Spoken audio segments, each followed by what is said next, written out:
12월이 되면서 크리스마스 추리, 성탄 추리가 세워져 있는 것을 여기저기서 볼 수 있을 겁니다. 여러분은 이 성탄 추리를 보실 때마다 어떤 생각이 드세요? 마음이 좀 따뜻해지지 않으세요? 저는 성탄 추리를 볼 때마다 마음이 따뜻해지는 걸 느끼고요. 성탄 추리 보면 괜히 기분이 좋아지더라고요. 왜 그럴까요? 우리도 지금 이제 우리 예배당에 성탄 추리를 이렇게 해놨는데 성탄 분위기를 나타내는 이 인테리어 장식이 이뻐서 그럴까요? 그 이상의 뜻이 있다는 것 짐작으로 아시겠죠? 성탄 추리를 할 때 보통 나무에다가 여러 가지 장식 도구를 걸지 않습니까? 각각의 의미가 있어요. 나무는요, 에덴 동산에 나온 생명나무를 의미하는 거고요.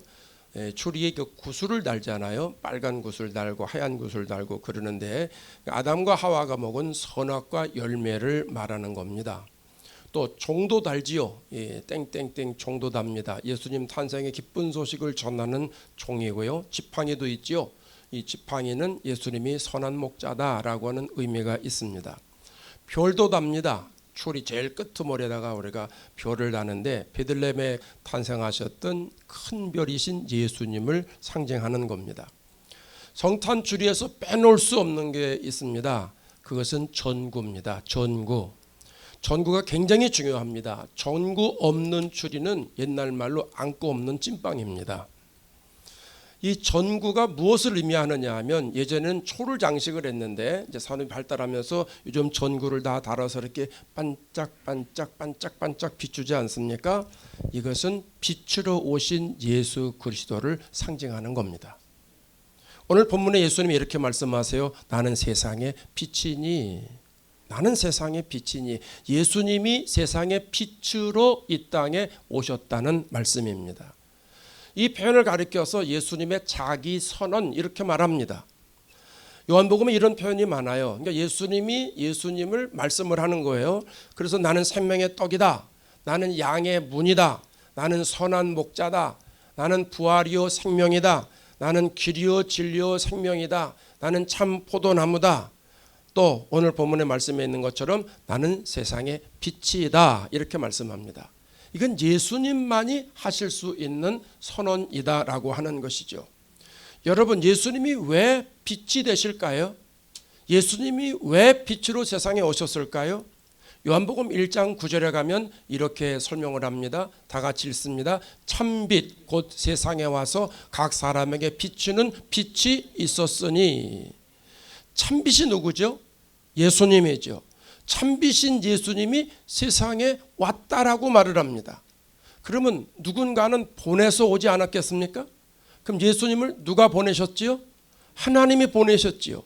그럼 하나님이 어떤 분이에요? 요한일서 1장 5절에 이렇게 설명을 합니다. 하나님은 빛이시라. 하나님이 빛이시라는 거예요. 하나님에게는 어둠이 조금도 없으시다는 거죠. 빛이신 하나님이 예수님을 빛으로 이 땅에 보내신 거예요. 그래서 예수님이 나는 세상의 빛이다 이렇게 말씀하고 있는 겁니다. 우리 교회에서 한 블록, 두 블록, 세 블록 떨어져 있는 곳에 우리 한국의 총영사관이 있습니다. 윌셔에 총영사관이 있지 않습니까? 그 총영사관에 총영사님이 근무하고 있어요. 총영사님이. 근데 그 총영사님이 여기저기 다니면서 자기를 소개할 때 뭐라고 그러냐면 저는 누구누구 총영사입니다. 이렇게 소개를 합니다. 저는 누구누구 총영사입니다. 여러분, 왜 이 양반이 자기를 총영사라고 소개를 합니까? 대한민국의 대통령이 당신은 우리나라를 위하여 LA 가서 총영사 직임을 감당하시오. 그래서 대통령이 임명장을 주어서 보냈습니다. 그래서 그분이 그 다음부터는 총영사라고 얘기를 하는 겁니다. 빛이신 하나님이 예수님을 빛으로 이 땅에 보내신 겁니다. 그래서 예수님이 나는 세상의 빛이다 이렇게 설명하는 거예요. 요한복음 21장인데 21장 가운데 가장 많이 자주 나오는 표현이 뭐냐면 나를 보내셨다라고 하는 표현이에요. 나를 보내신 이런 표현이 30번 정도 나와요. 한 장에 한 번 반, 두 번 정도 나온다 이런 말입니다. 한 구절만 제가 소개해 드릴게요. 요한복음 8장 42절에 나는 스스로 온 것이 아니요, 시작. 나는 스스로 온 것이 아니요 아버지께서 나를 보내신 것이니라. 동의하세요? 아멘이죠? 여러분, 예수님 시대나 지금이나 또 예수님을 영접한 사람이나 영접하지 않은 사람이나 예수님을 구세주로 인정하는 사람이나 구세주로 인정하지 않는 사람이나 모든 사람에게 예수님은 빛으로 세상에 오셨습니다. 다시 말하면 예수님이 빛 자체이시라는 거예요. 하나님이 빛이시기 때문에 하나님의 외아들이신 예수님, 또 하나님이신 예수님께서 이 땅에 빛으로 오셨다는 거예요. 하나님이 빛 자체이기 때문에 예수님이 빛 자체라는 말씀입니다. 영국의 유명한 화가인 핸드라고 하는 분이 세계의 빛이라고 하는 그림을 그렸습니다. 예수님이 손에 등을 들고 계신 모습인데 이 등에서 빛이 쫙 나옵니다.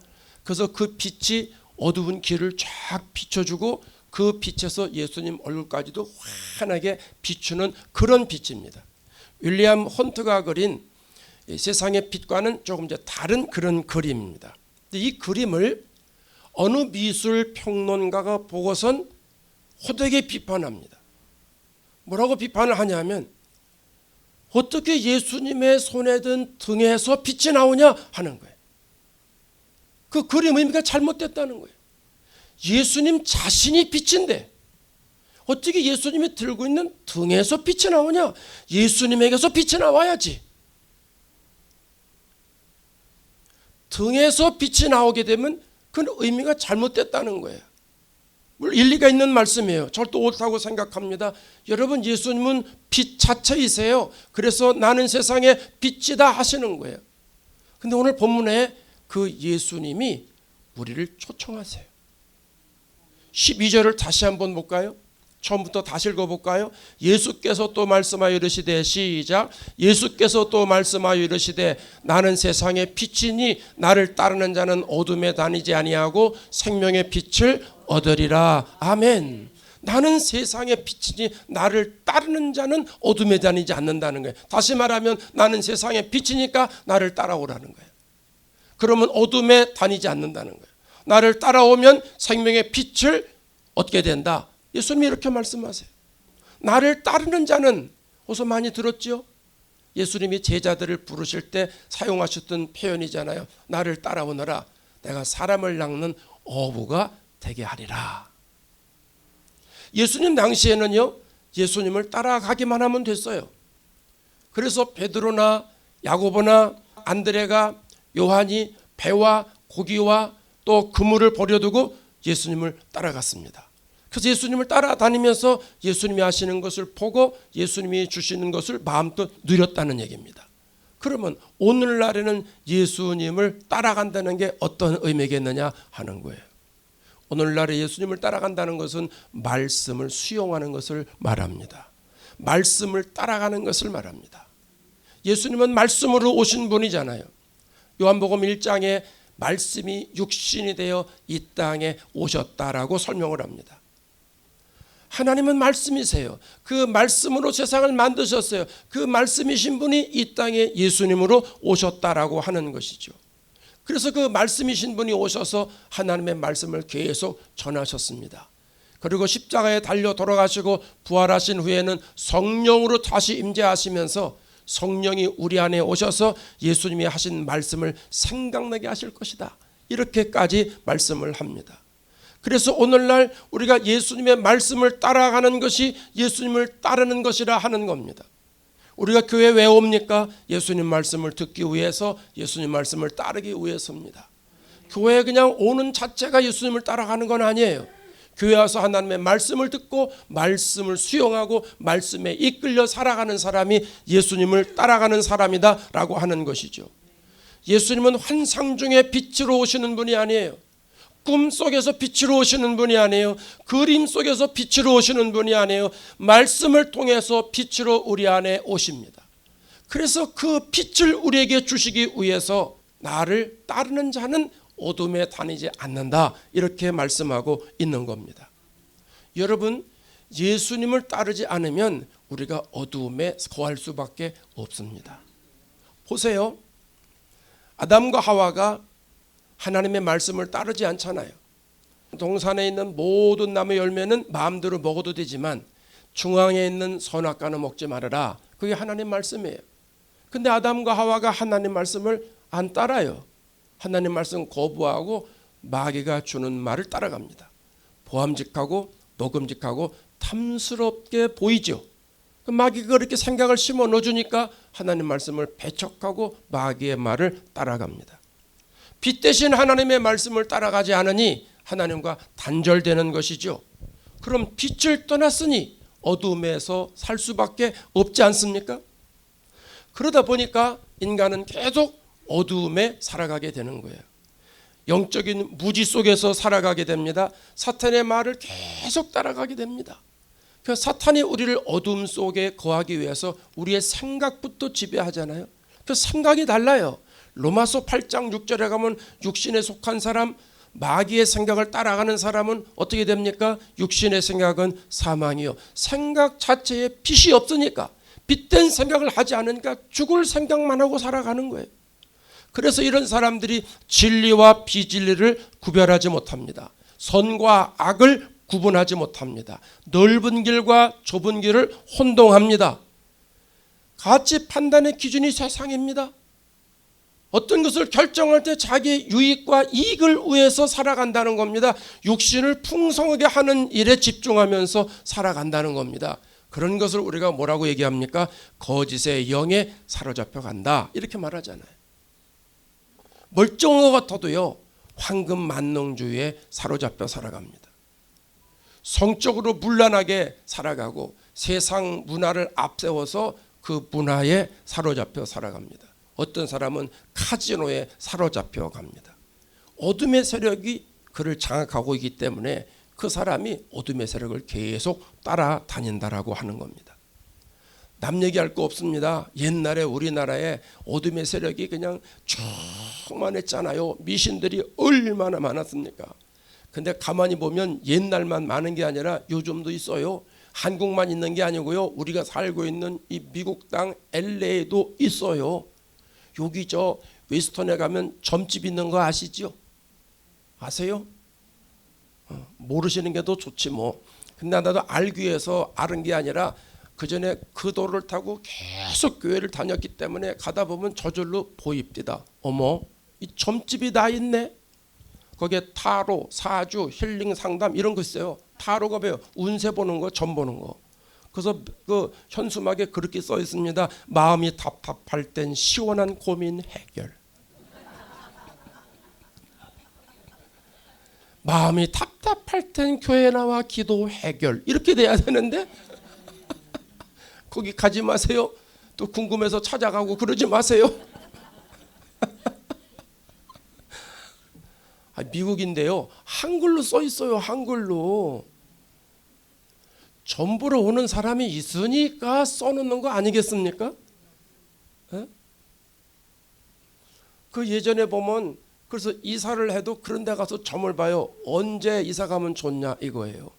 결혼을 해도 결혼하는 날을 받아가지고 결혼하고 벽에 못을 박아도요, 아무 때나 박으면 안 돼요. 날을 보고 시를 보고 못을 박고, 출산을 해도 좋은 시간이 있다는 거예요. 그걸 보고선 출산을 하고 그럽니다. 저희 아이가 둘째 아이가 태어날 때 말이죠, 이제 수술을 하기로 하고 의사하고 날짜를 다 잡고 시간을 다 잡았습니다. 제 아내는 이제 분만실에 들어갔습니다. 저는 바깥에서 기다리고 있습니다. 근데 어떤 사람이 와가지고 막 안절부절 막 이렇게 안절부절하더니 저한테 와가지고요, 저기 선생님 혹시 제가 부탁 하나 드려도 되겠습니까? 네, 부탁하셔야 돼요. 저기 지금 아기가 출산하면 정말 잘 산대요. 저희 집하고 바꿔줄 수 있어요? 바꿔달래요.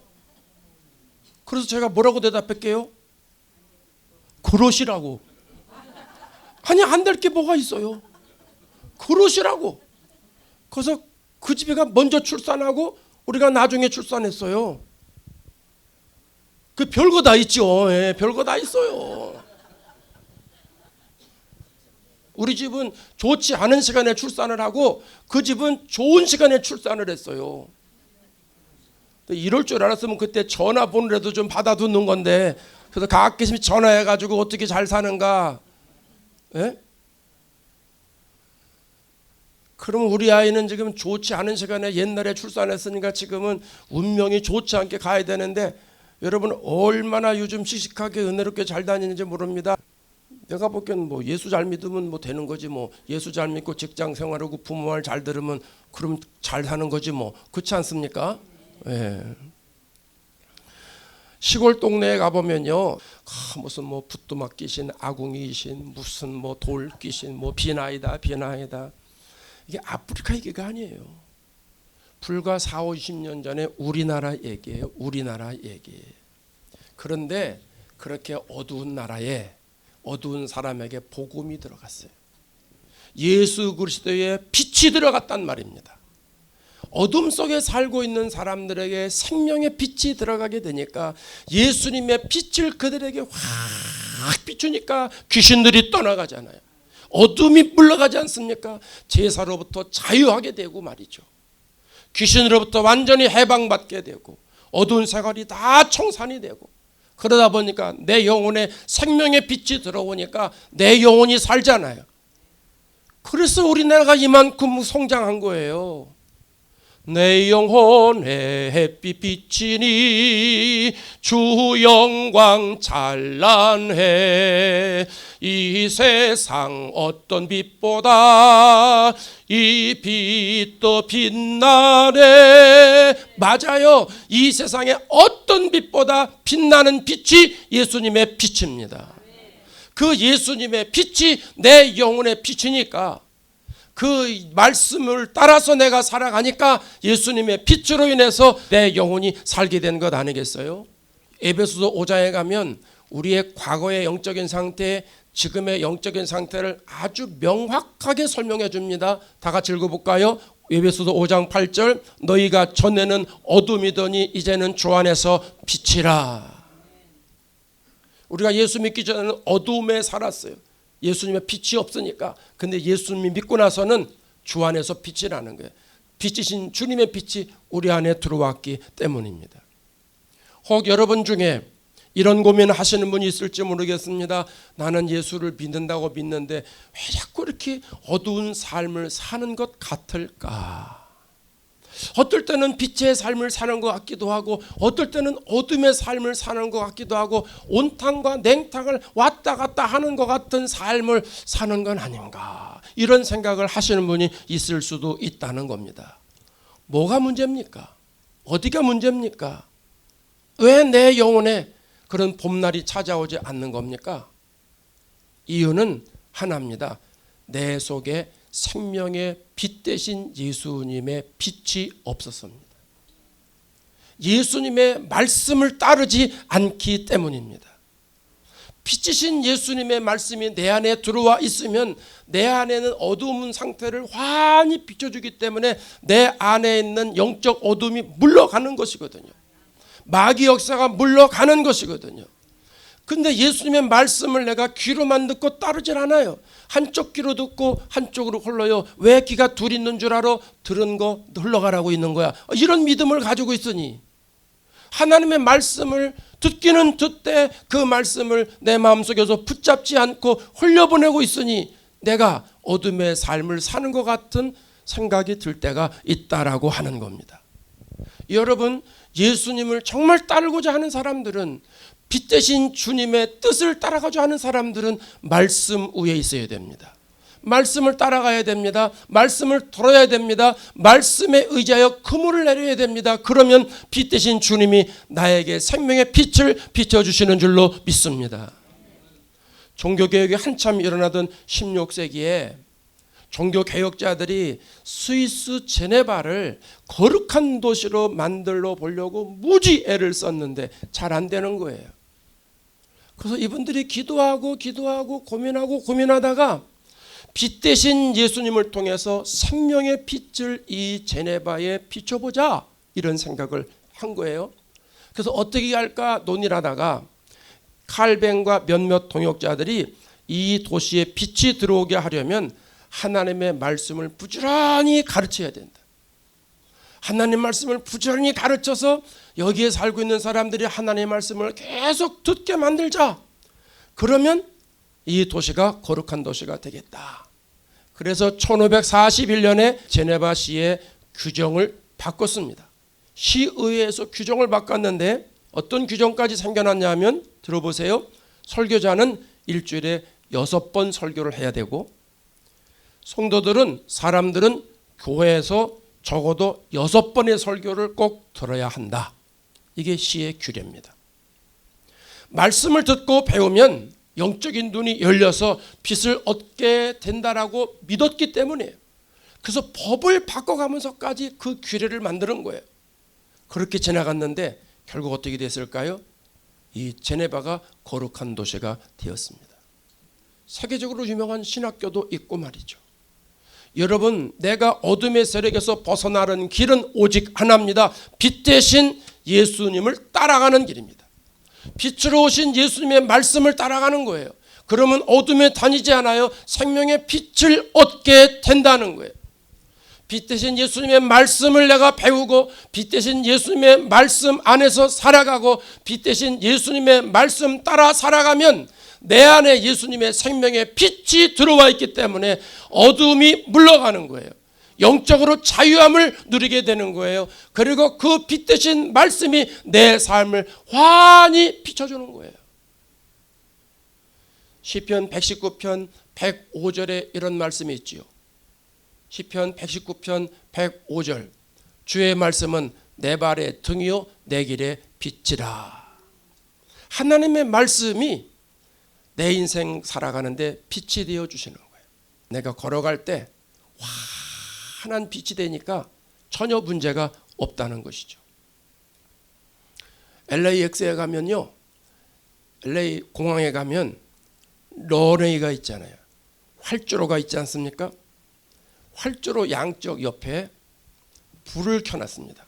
불빛을 계속 이렇게 켜놨습니다. 기능은 하나입니다. 비행기가 착륙할 때 그 빛을 따라서 그대로 착륙할 수 있도록 빛을 비춰주는 겁니다. 관제탑의 지시에 따라서 조종사들이 몇 번 활주로를 이용하고 몇 번 활주로를 이용하고 그러잖아요. 근데 그 모든 활주로에는 창공에서 볼 때 잘 안착할 수 있도록 양쪽으로 불빛이 계속 들어와 있다는 겁니다. 그러니까 구름이 껴도 크게 문제가 되지 않습니다. 조종사의 눈에 잘 안 보여도 가까이 가면 보이기 때문에 전혀 문제가 되지 않습니다. 안전하게 비행기가 착륙할 수 있다라고 하는 겁니다. 빛으로 오신 예수님의 빛을 우리가 따라 살게 되면 우리의 삶은 안전합니다. 우리의 삶이 때로는 바람이 불 때도 있죠. 폭풍우가 불 때도 있죠. 고난일 때도 있죠. 질병이 있을 때도 있습니다. 그러나 걱정하지 않습니다. 왜냐하면 생명의 빛으로 오신 예수님의 말씀이 우리의 삶을 비춰주기 때문입니다. 누구든지 그 빛을 따라가게만 하면 평안한 삶을 살아가게 되는 거예요. 그 빛의 인도함을 받게만 하면 승리하게 된다라고 하는 사실입니다. 요한복음 8장 31절 32절에 이런 말씀을 합니다. 너희가 내 말에 거하면 참 내 제자가 되고 진리를 알지니 진리가 너희를 자유케 하리라. 예수님 말씀에 거하게 되면 예수님 말씀의 뜻을 알게 됩니다. 그래서 그 말씀이 우리를 자유케 해준다는 겁니다. 학문이 우리를 자유케 해주는 게 아닙니다. 연세대학교 앞에 가면 저 말씀이 있는데 진리가 너희를 자유케 하리라. 아, 공부를 많이 하면 우리가 자유로워지는구나. 그 뜻이 아닙니다. 진리이신 예수님, 그 예수님의 말씀을 따라가게 되면 영적인 자유를 누리게 된다라고 하는 겁니다. 죄와 사망과 지옥에서 우리를 자유케 해주신다는 말씀입니다. 그래서 우리가 하나님의 말씀을 따라가야 된다는 겁니다. 아까 말씀드렸죠. 대강절은 예수님을 기다리는 절기예요. 예수님께서 이 땅에 구세주로 오심을 기다리는 절기가 대강절인데 우리가 이 대강절을 어떻게 지내면 좋을까? 저는 우리 모든 성도들이 빛으로 오신 예수님의 말씀을 따라가면 좋겠다는 것이죠. 그래서 말씀을 우리가 늘 마음에 두는 거죠. 요한계시록 1장 3절에 가면 이런 말씀을 하고 있잖아요. 이 계시의 말씀을 시작. 이 계시의 말씀을 읽는 자와 듣는 자와 그 가운데 기록한 것을 지키는 자는 복이 나니 때가 가까움이라. 대강절 기간에 우리가 어느 때보다도 말씀을 더 많이 읽는 거예요. 이 대강절 기간에 어느 때보다도 말씀을 자꾸 듣는 거예요. 이 대강절 기간에 어느 때보다도 하나님의 말씀대로 살려고 애를 쓰는 거예요. 말씀에 사로잡혀서 우리가 살아가는 거예요. 세상 사람들 연말 되면요 괜히 들뜬 마음이 있어요. 여기 모임 저기 모임 또 무슨 또 이것도 한번 더 해야죠. 이것도 또 한번 해야 되고 한잔 해야 되고 또 이것도 해야 되고 무슨 모임 정신 없습니다. 이러다 보면 하나님 말씀을 읽는 시간 다 놓치고 듣는 시간도 놓치고 말씀대로 사는 시간도 다 놓치고 새해를 맞을 수 있다는 거예요. 세상 후류에 흔들리지 말고 이 대강절 기간에 우리가 예수님의 빛을 받아야 되니까 빛으로 오신 말씀 따라 살아가야 되니까 하나님 말씀을 소중하게 여기고 그 말씀을 더 많이 읽고 더 깊이 읽고 더 많이 듣고 또 듣고 어떻게 해서든 그 말씀대로 살아보려고 노력한다는 것이죠. 그렇게 되면 여러분 우리가 빛이신 예수님을 따라서 어둠에 거하지 아니하고 생명에 거하게 된다는 말씀입니다. 물론 하나님의 말씀을 읽는 게 쉽지 않아요. 하나님 말씀을 듣는 것도 역시 쉽지 않아요. 말씀대로 사는 것도 굉장히 힘들어요. 제가 종종 말씀드리죠. 말씀을 꾸준하게 읽는 거는 주일날 교회 오는 것보다 더 힘들다고. 차라리 주일날 교회 나오는 게 편하고 좋아요. 이거는요 너무나 편한 거예요. 주일날 교회 나오는 건. 근데 말씀을 읽으려고 보세요. 2장방 3장방 5장방 여러분 경험하시잖아요. 당장 오늘 저녁부터 가서 테스트 한번 해보세요. 오늘부터 내가 대강절이니까 말씀 많이 읽어야지. 오늘 저녁부터 말씀 읽으려고 딱 펴보세요. 말씀 속으로 쏙 빨려 들어가기가 얼마나 힘들은데. 몸이 피곤하니까 오늘은 주님이 말씀하셨어. 목사님을 통해 설교도 많이 들었어. 오늘은 충분해. 이 정도면 충분하고 내일부터 읽을 거야. 내일부터. 그러고 주무십니다. 그럼 내일 아침에 또 읽으려고 보면 일들이 많이 있습니다. 오라는 곳은 없어도 가야 할 곳이 많지 않습니까? 그러다 보니까 이따 저녁에 읽지 저녁에 읽지. 그 하루를 지냈습니다. 저녁 됩니다. 육신이 피곤하고 내일 내가 꼭 읽는다. 하나님 내가 내일 꼭 읽겠습니다. 그리고 또 잡니다. 그러다 보면 주일이 다가옵니다. 성경 읽기가 그렇게 힘든 거예요. 그럼에도 불구하고 오직 마음을 먹고 그래도 대강절이니 성경을 한번 읽어봐야 되겠다. 성경을 깊이 읽어봐야 되겠다. 이런 생각을 가지고 나아가자는 것이죠. 그러다 보면 주님께서 말씀을 통해서 역사하십니다. 내가 빛의 자녀로 살아가게 된다는 것이죠. 사랑하는 여러분, 예수님은 빛으로 이 땅에 오셨습니다. 어두운 세상을 비추는 빛으로 이 땅에 오셨습니다. 우리를 죄와 사망과 지옥에서 건져내시기 위하여 생명의 빛을 주시기 위해서 영원한 생명을 주시기 위해서 빛으로 이 땅에 오셨습니다. 그러므로 누구든지 예수님을 따르는 사람은 생명의 빛을 얻게 됩니다. 이 대강절에 빛으로 오신 예수님의 말씀을 따라 사셔서 빛의 삶을 살아가시는 축복을 마음껏 누리시기를 주의 이름으로 축원합니다.